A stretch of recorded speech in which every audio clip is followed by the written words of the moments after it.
ನಮಸ್ತೆ ವೀಕ್ಷಕರೇ, ನಾನಿವತ್ತು ಕೆಲವೊಂದು ರಿಸ್ಟ್ರಿಕ್ಟೆಡ್ ವಾಟರ್ ಫಾಲ್ಸ್ ಬಗ್ಗೆ ಮಾತಾಡಕ್ಕೆ ಬಂದಿದ್ದೀನಿ. ನಮ್ಮ ವೆಸ್ಟರ್ನ್ ಘಾಟ್ಸ್ನ ರೀಜನಲ್ಲಿರುವಂಥ ಆಗುಂಬೆ, ಉಡುಪಿ, ಕಾರ್ಕಳದ ಸುಮಾರು ವಾಟರ್ ಫಾಲ್ಸ್ಗಳು ರಿಸ್ಟ್ರಿಕ್ಟೆಡ್ ಪ್ಲೇಸಸ್ಸಲ್ಲಿ ಬರುತ್ತೆ. ಇದು ಯಾಕೆ ನಾನು ತುಂಬ ಪ್ರಯತ್ನ ಪಟ್ಟಿದ್ದೀನಿ ತಿಳ್ಕೊಳ್ಳೋಕ್ಕೆ ಇದ್ರ ಬಗ್ಗೆ. ನನಗೆ ತಿಳಿದಿರುವ ಕೆಲ ಅಂಶಗಳನ್ನು ನಾನು ಇಲ್ಲಿ ಹೇಳಕ್ಕೆ ಇಚ್ಛೆ ಪಡ್ತೀನಿ. ಒಂದು, ಅತಿಯಾದ ಲೀಚಸ್. 2, KFD ಅಂದರೆ ಕ್ಯಾಸನೂರ್ ಫಾರೆಸ್ಟ್ ಡಿಸೀಸ್ ಅಂತ. 3, ಅತಿಯಾದ ನೀರಿನ ಹರಿವು. 4, protection of endangered species like king cobra, ಅಂದರೆ ಇಲ್ಲಿ ಕಾಳಿಂಗ ಸರ್ಪಗಳು ತುಂಬ ವಿಶೇಷತೆಯನ್ನು ಪಡೆದುಕೊಳ್ಳುತ್ತವೆ ಆಗುಂಬೆ ಭಾಗದಲ್ಲಿ. ಫಸ್ಟ್ ನಾನು ಲೀಚಸ್ಸಿಂದ ಸ್ಟಾರ್ಟ್ ಮಾಡ್ತೀನಿ. ನೋಡಿ, ಈ ಒಂದು ಭಾಗದಲ್ಲಿ ತುಂಬ ಜಿಗಣೆಗಳಿದೆ. ಈ ಜಿಗಣೆಗಳು 1-2 ಅಂಟ್ಕೊಳ್ಳಲ್ಲ. ನೀವು ಕಾಲಿಟ್ರೆ ಸಾಕು ಸಡನ್ ಆಗಿ ಒಂದು 10-20 ನಿಮ್ಮ ಕಾಲಿಗೆ ಹತ್ಕೊಳ್ಳುತ್ತವೆ. ಸರಿಸುಮಾರು ಈ ವಾಟರ್ ಫಾಲ್ಸ್ನ ಎಂಟ್ರಿಯಿಂದ ಎಕ್ಸಿಟ್ ತನಕನೂ ನಿಮಗೆ ಇದು ಕಂಟಿನ್ಯೂ ಆಗಿ ಹಾಗೆ ಜಿಗಣೆಗಳು ಸಿಗುತ್ತವೆ ನಿಮಗೆ. ನೋಡಿ, ಜಿಗಣೆಗಳ ವಿಶೇಷತೆ ಏನಂದರೆ ಅದರ ಸಲೈವ ಅಂದರೆ ಈ ಲಾಲಾರಸದಲ್ಲಿ ಹಿರುಡಿನ್ ಎಂಬ ಒಂದು ದ್ರವ್ಯ ಇರುತ್ತೆ. ಇದು ಏನು ಮಾಡುತ್ತೆ ಅಂದರೆ ನಮ್ಮ ರಕ್ತವನ್ನು ಹೆಪ್ಪುಗಟ್ಟೋದನ್ನು ತಡೆಯುತ್ತೆ. ಅದು ನಮ್ಮನ್ನು ಕಚ್ಚಿದಾಗ ನಮ್ಮ ರಕ್ತ ಹೆಪ್ಪುಗಟ್ಟಲ್ಲ, ರಕ್ತ ಸರಿಯಾಗಿ ಹರಿತಾ ಇರುತ್ತೆ. ನೀವು ನಿಮ್ಮ ಕಾಲಿಂದ ಆ ಜಿಗಣೆಯನ್ನು ತೆಗೆದ್ರೂ ಸ್ವಲ್ಪ ಸಮಯದವರೆಗೆ ಆ ರಕ್ತಸ್ರಾವ ಕಂಟಿನ್ಯೂ ಆಗಿರುತ್ತೆ. ಅದಾದ್ಮೇಲೆ ನಿಮ್ಮ ರಕ್ತ ಪುನಃ ಹೆಪ್ಪುಗಟ್ಟಿ ಅಲ್ಲಿ ಒಂದು ಕಪ್ಪು ಬಣ್ಣದ ಕಲೆ ಉಂಟಾಗುತ್ತೆ. ನೋಡಿ, ಈ ಕಲೆಗಳು ನಿಮ್ಮ ಕಾಲಿಂದ ಹೋಗೋಕೆ ಸುಮಾರು ಒಂದು 4 ವಾರಗಳು ಬೇಕು. ಆಮೇಲೆ ಇದು ತುಂಬಾ ತುರಿಕೆಯನ್ನು ಉಂಟು ಮಾಡುತ್ತೆ. ಕೆರ್ಕೊಳ್ಳೋ ಆಗಿಲ್ಲ, ಕೆರ್ಕೊಂಡಷ್ಟು ನಂಜು ಹೆಚ್ಚಾಗುತ್ತೆ. ಡೈಲಿ ಕಾಲುಗಳನ್ನು ನೀಟಾಗಿ ಅಲ್ಲಿ ಕ್ಲೀನ್ ಮಾಡ್ಕೊಳ್ಬೇಕು. ಆಮೇಲೆ ಒಂದು 4 ವಾರಗಳ ನಂತರ ಆಟೋಮೆಟಿಕ್ ಆಗಿ ಎಲ್ಲ ಸರಿ ಹೋಗುತ್ತೆ. ಇವಾಗ ನಾನು ನನ್ನ ಸೆಕೆಂಡ್ ಪಾಯಿಂಟ್ಗೆ ಬರ್ತೀನಿ. KFD ಅಂದರೆ ಇದೊಂದು ಕ್ಯಾಸನೂರ್ ಫಾರೆಸ್ಟ್ ಡಿಸೀಸ್ ಬಗ್ಗೆ. ಇದು ಒಂದು ವಿಭಿನ್ನವಾದ ಒಂದು ವೈರಸ್. ನಮ್ಮ ಯಾವುದು ಇದು ಡೆಂಗ್ಯೂ ಮತ್ತು ಹಳದಿ ಜ್ವರಕ್ಕೆ ಒಂದು ವೈರಸ್ ಇರುತ್ತಲ್ವಾ, ಅದರದೇ ಗುಂಪಿಗೆ ಇದು ಒಂದು ಸೇರ್ಕೊಳ್ಳುತ್ತೆ. ನೋಡಿ, ಇದು ಮಂಗಗಳಿಂದ ಹರಡುವಂತಹ ಒಂದು ರೋಗ.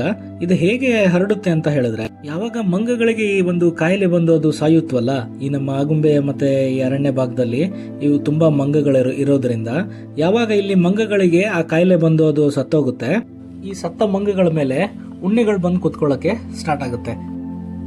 ಈ ಉಣ್ಣೆಗಳಲ್ಲಿ ಹೆಮಾಫೈಸಲಿಸ್ ಸ್ಪಿನಿಗೆರಾ ಎಂಬ ಜಾತಿಯ ಒಂದು ಉಣ್ಣೆ ಇದೆ. ಇದು ಅದರ ಮಂಗಗಳ ಮೇಲೆ ಕುತ್ಕೊಂಡು ಇದು ಅಲ್ಲಿ ಸುತ್ತಮುತ್ತಲಿನ ಪ್ರದೇಶಗಳಲ್ಲೆಲ್ಲ ಹಾರಾಡ್ತಾ ಇರುತ್ತೆ.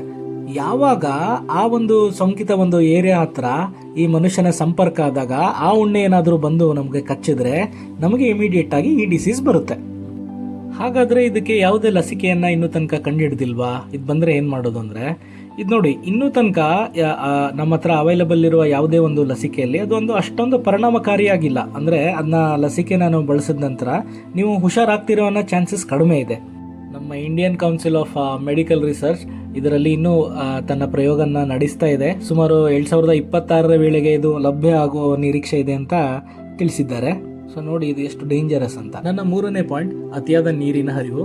ನೋಡಿ, ಈ ಬಾರಿ ಮಳೆ ಆಗುವಂತ ಒಂದು ಸಮಯದಲ್ಲಿ ಜಲಪಾತಗಳು ತುಂಬಾ ಅಪಾಯಕಾರಿ. ಇದ್ರ ಬಗ್ಗೆ ನೀವು ಸುಮಾರು ರೀಲ್ಗಳನ್ನ ಇವಾಗ ಆಲ್ರೆಡಿ ನೋಡಿರ್ತೀರಾ. ನೋಡಿ, ನೀರಿನ ರಭಸ ಅತಿ ಹೆಚ್ಚಾದಾಗ ಅಲ್ಲಿ ಸುತ್ತಮುತ್ತಲು ಲ್ಯಾಂಡ್ ಸ್ಲೈಡ್ಗಳು ಆಗುವಂತ ಸಂಭವ ಇರುತ್ತೆ.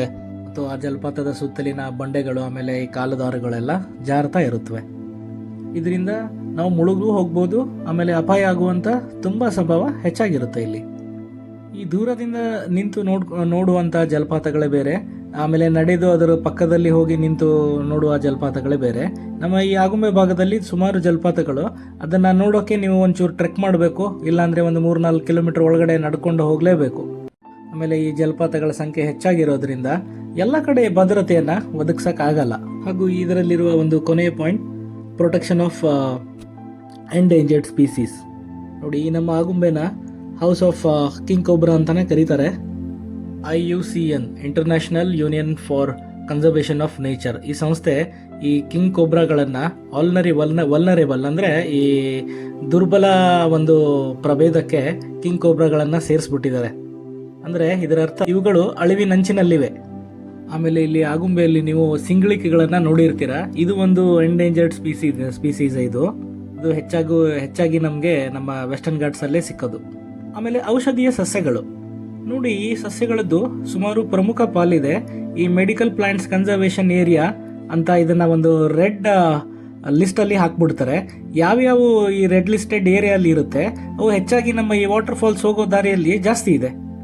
ಸೊ ಇದೆಲ್ಲ ನೋಡಿದ್ರೆ ನನಗೆ ಅನ್ಸೋದು ಏನಂತ ಹೇಳಿದ್ರೆ, ಯಾವ ಸ್ಥಳಗಳು ಅಥವಾ ಈ ವಾಟರ್ ಫಾಲ್ಸ್ಗೆ ಹೋಗುವಂಥ ಜಾಗಗಳು ಮಾನವನಿಗೆ ಅರ್ಹ ಅಲ್ವೋ ಅವುಗಳನ್ನು ನಮ್ಮ ಫಾರೆಸ್ಟ್ ಸಂಸ್ಥೆ ಮಾಡಿದೆ. ಅದನ್ನು ಗೌರವಿಸೋಣ, ಹಾಗೆ ನಮ್ಮ ಪರಿಸರವನ್ನು ಸಂರಕ್ಷಿಸೋಣ. Thank you.